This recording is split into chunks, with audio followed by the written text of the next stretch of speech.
Assalamualaikum warahmatullahi wabarakatuh. Wahsy bin Harb al-Habashi adalah merupakan sosok yang cukup terkenal dalam perang Uhud. Akan tetapi, terkenalnya Wahsy dalam sisi kejelekannya. Wahsy adalah merupakan pembunuh dari sahabat dan sekaligus paman Rasulullah SAW, yaitu Hamzah bin Abdul Muthalib, yang jasad Hamzah kemudian dirusak oleh Hindun binti Utbah sebagai balas dendam atas kematian bapak, paman, saudara, dan putra yang dibunuh oleh Hamzah dalam perang Badar. Wahsy sebenarnya merupakan budak milik Zubair bin Mu'tam yang pamannya juga tewas dalam perang Badar dibunuh oleh Hamzah. Wahsy dijadikan alat yang dijanjikan akan dibebaskan dari perbudakan manakala ia berhasil membalas dendam atau membunuh Hamzah. Hindun ikut menjanjikan hadiah-hadiah yang berlimpah jika ia berhasil membunuh Hamzah. Wahsy memang mempunyai keahlian dalam melempar tombak dengan teknik Habashi. Tempat asalnya yaitu Habasyah atau sekarang terkenal dengan Afrika. Wahsy terus melatih kemampuannya itu. Kemudian tibalah saat perang Uhud berlangsung. Wahsy tidak punya tujuan lain kecuali untuk membunuh Hamzah demi untuk mendapatkan kebebasannya dari perbudakan. Praktis Wahsy tidak melakukan pertempuran dengan orang muslim lainnya, kecuali ia hanya mengendap-endap sembunyi mendekati Hamzah yang sedang dalam peperangan. Hamzah merupakan banteng yang sangat ditakuti. Ketika Hamzah mengamuk, ia mencari kesempatan yang tepat untuk bisa melemparkan tombaknya.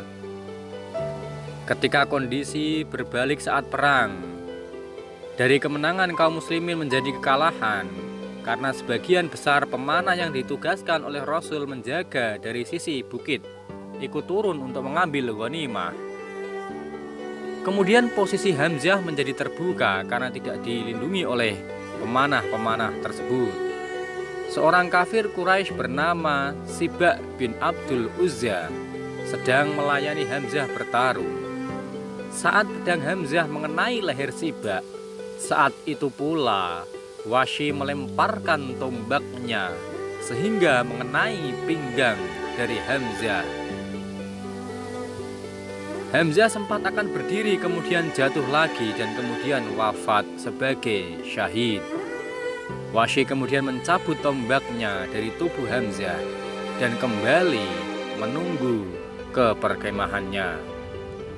Ketika pertempuran telah selesai, Wahsy kembali ke Mekah bersama rombongan orang kaum Quraisy. Atas keberhasilan Wahsy ini, Wahsy memperoleh kebebasan dari perbudakan.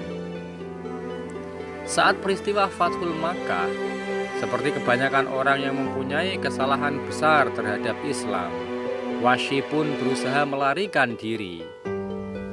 Ia lari ke Taif. Kemudian ketika utusan dari Taif akan menghadap Rasul untuk menyatakan keislamannya, kemudian Wahsy berpikir untuk lari ke negeri lain seperti Syria, Yaman, atau tempat lainnya. Akan tetapi dalam kebingungan Wahsy, seorang berkata kepada Wahsy, "Hai orang bodoh Wahsy, Rasul tidak akan membunuh seseorang yang telah memeluk Islam. Wahai Wahsy." Kemudian Wahsy datang ke Madinah. Saat terlihat oleh Rasul, Wahsy segera berdiri di depan beliau dan mengucapkan syahadat. Nabi SAW mengenali Wahsy dan meminta untuk menceritakan proses ia telah membunuh Hamzah waktu dulu. Seusai bercerita, Rasul tampak sangat bersedih mengingat apa yang terjadi pada pamannya dalam perang Uhud tersebut. Kemudian beliau bersabda, "Sungguh amat disesalkan. Engkau telah muslim, tetapi sebaiknya engkau menghindarkan berjumpa denganku," sabda Nabi. Sungguh sangat dimaklumi sikap Rasul yang seperti ini.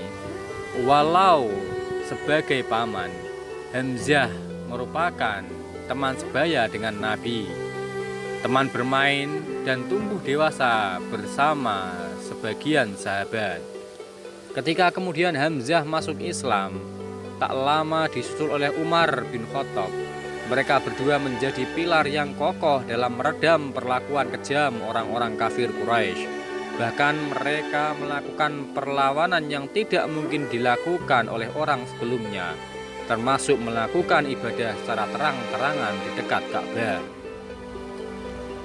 Terbunuhnya Hamzah di perang Uhud, apalagi jasadnya dirusak oleh Hindun untuk mengambil hatinya, adalah kehilangan besar bagi diri pribadi Rasul ataupun bagi umat Islam secara keseluruhan. Saat melihat jasad paman dan sahabat yang dicintainya tersebut, Rasulullah SAW sempat memberikan ancaman atas kebiadaban orang kafir Quraisy dan melakukan pembalasan terhadap 30 orang dengan cara yang sama. Akan tetapi kemudian Allah Subhanahu wa Ta'ala menegaskan bahwa Rasulullah adalah rahmatan lil alamin, sehingga beliau Rasul tidak pernah melaksanakan ancamannya tersebut. Sejak saat itu, Wahsy berusaha untuk tidak bertemu dengan Rasul sampai Rasulullah wafat. Mungkin tidak mengenakan bagi Wahsy dan sangat tidak enak untuk tidak bisa bergaul rapat dengan sosok mulia yaitu Rasulullah. Akan tetapi atas apa yang dilakukannya di masa lalu, Wahsy bisa memahaminya. Cukup bisa melihat Nabi dari kejauhan dan menjadi umatnya adalah merupakan suatu karunia yang besar. Saat masa Khalifah Abu Bakar mengirim pasukan ke Yamamah untuk menumpas nabi palsu yang bernama Musailamah al-Kadzab, Wahsy ikut serta dalam pasukan ini dengan membawa tombaknya yang dahulu pernah dipergunakan untuk membunuh Hamzah. Tekad Wahsy sangat bulat untuk menebus kesalahannya di masa lalu dalam peperangan ini. Sambil bertempur, Wahsy terus bergerak mendekati posisi nabi palsu itu. Pada saat yang tepat, ia melihat Musailamah berdiri dengan pedangnya terhunus. Dilemparkannya tombaknya dengan teknik Habasyi yang dikuasainya, tepat mengenai nabi palsu itu hingga nabi palsu Musailamah al-Kadzab tewas di tangan Wahsy. Kemudian Wahsy berkata, "Sesungguhnya dengan tombak ini saya telah membunuh sebaik-baik manusia, yaitu Hamzah yang merupakan paman sekaligus sahabat kesayangan Rasul. Saya berharap semoga Allah mengampuni, karena dengan tombak ini pula saya telah membunuh sejahat-jahatnya manusia, yaitu nabi palsu Musailamah al-Kadzab. Tidak ada yang mampu menghapus dosaku kecuali Allah Subhanahu wa Ta'ala. Semoga Rasulullah juga meridhoi perjuanganku dengan tombak ini sebagai saksinya." Demikian kisah singkat dari sahabat Wahsy bin Harb al-Habasyi radhiyallahu an. Semoga dengan kisah ini kita dapat mengambil hikmahnya bahwa sebesar apapun kesalahan kita harus bersikap tegar. Kita harus mau meminta maaf. Kita harus menghadapi dengan jiwa yang lapang dada. Terima kasih, semoga kisah ini dapat bermanfaat bagi kita semua. Wabillahi taufik wal hidayah. Wassalamualaikum warahmatullahi wabarakatuh.